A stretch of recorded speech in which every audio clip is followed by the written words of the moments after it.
Assalamu alaikum rahmatullah. Good evening and welcome back everyone to Arabic and Comparative Pathways. This is Saiful Islam here with you. Today I'm going to discuss for the students of class 7 subject Islamic Studies chapter 3 lesson 10. Today's topic, the background of Surah Al-Ikhlas.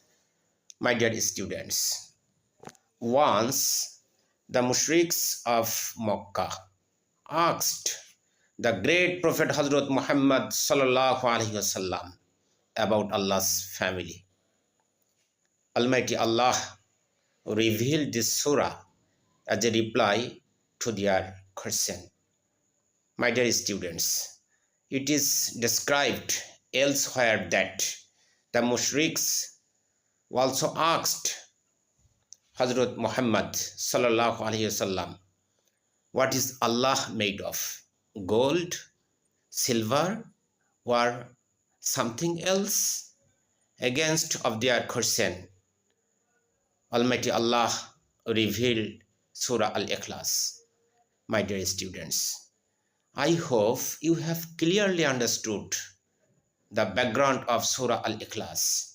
So keep practicing. Allah Hafiz.